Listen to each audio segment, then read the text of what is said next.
Mis amados amigos y hermanos, Dios les bendiga. Les habla su amigo y pastor Andrés Cañas. Falsos argumentos del bautismo trinitario. Todos sabemos que el bautismo trinitario se fundamenta en un solo versículo bíblico, es decir, en Mateo 28, 19. También todos los estudiosos de la Biblia sabemos que hacer toda una doctrina de un solo texto bíblico es un grave error. Por tanto, los teólogos trinitarios han tenido que crear una cantidad de argumentos humanos para justificar este error y así tratar de sostener una doctrina que bíblicamente no se sostiene. Uno de los argumentos que han creado y que pareciera tener mucha lógica es aquel que dice que cuando el Señor manda algo, se debe creer y enseñar al pie de la letra, sin importar que sea el único texto que diga eso. Y ponen como ejemplo aquel texto en el Antiguo Testamento donde Dios dice: no vestirá la mujer traje de hombre, ni el hombre usará ropa de mujer. Entonces toman este texto para decir que este texto muchos lo creen y lo enseñan sin importar que sea el único texto que diga eso. Y dicen que de esa misma manera se debe hacer con Mateo 28, 19. Pero este es un falso argumento y vamos a derribarlo con la misma Biblia.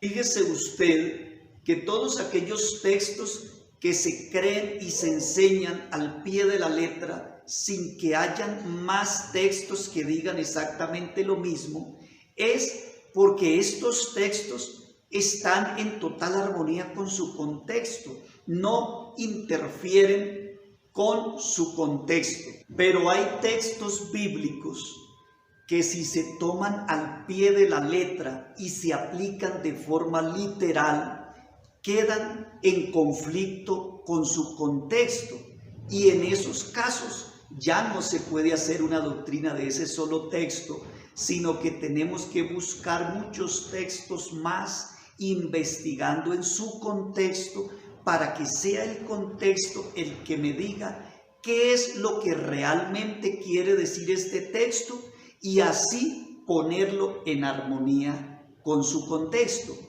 Por ejemplo, en Lucas 14, 26, el Señor Jesús dijo: si alguno viene a mí y no aborrece a padre y a madre, a esposa e hijos, hermanos y hermanas, y aún hasta su propia vida, no puede ser mi discípulo. En este caso ya no puedo hacer una doctrina con este solo texto. ¿Por qué?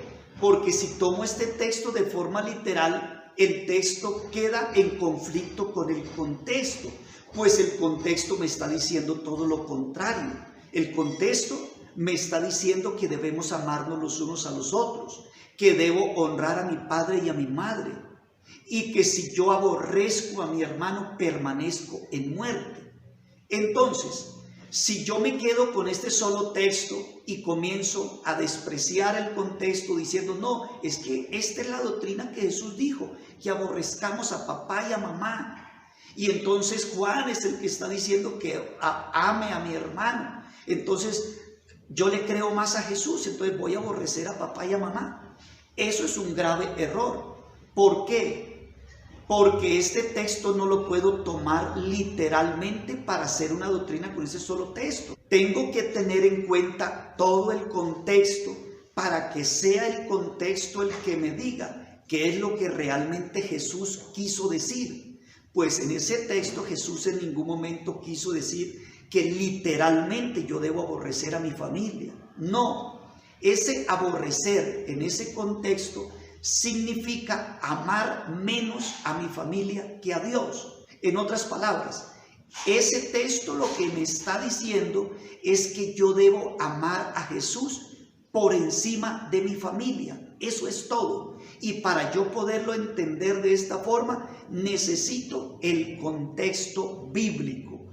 De igual manera, Mateo 28, 19 no se puede tomar solito para hacer una doctrina. ¿Por qué? Porque Mateo 28, 19 dice: bautícese en el nombre del Padre, del Hijo y del Espíritu Santo. Y si yo lo tomo así literalmente, queda en conflicto con el contexto, porque el contexto me está diciendo: todo lo que hacéis, sea de palabra o de hecho, hacedlo todo en el nombre del Señor Jesús. El contexto me está mostrando que todos los bautismos que realizaron los apóstoles y la iglesia primitiva, los realizaron en el nombre del Señor Jesús.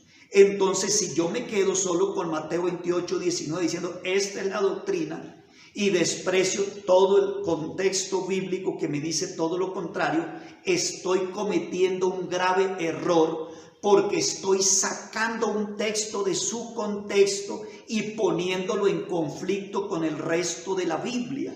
Por tanto, en este caso también debemos tener en cuenta el contexto y darnos cuenta que el contexto nos está demostrando que el Señor en ningún momento nos está mandando a repetir las palabras Padre, Hijo y Espíritu Santo de forma literal.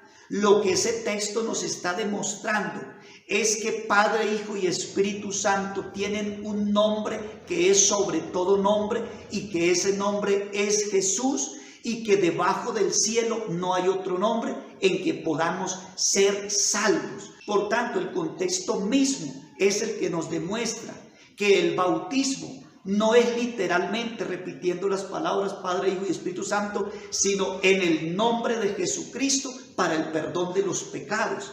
Por eso los apóstoles todo lo hicieron en el nombre de Jesús, porque ellos sí entendieron lo que Jesús realmente les estaba diciendo. Por tanto, querido amigo, no te confundas, no te dejes engañar de los falsos argumentos. La Biblia tiene que estar en armonía consigo misma. Toda la escritura está inspirada por Dios, y yo no puedo arrancar un texto para hacer una doctrina cuando ese texto literalmente me está poniendo en conflicto con el resto de la Biblia. Todo texto que yo quiera creer y aplicar debe estar en armonía con su contexto. Por tanto, reflexionen estas cosas y dése cuenta que es en el nombre del Señor Jesucristo que debemos ser bautizados, porque debajo del cielo no hay otro nombre en que podamos ser salvos. Si te gustó este video, por favor suscríbase a mi canal de YouTube y a mi página en Facebook, Pastor Andrés Cañas. También, por favor, dale me gusta y compártalo en todos sus grupos y con todos sus amigos, para que de esta forma muchas personas más puedan conocer la verdad. Que Dios te bendiga mucho.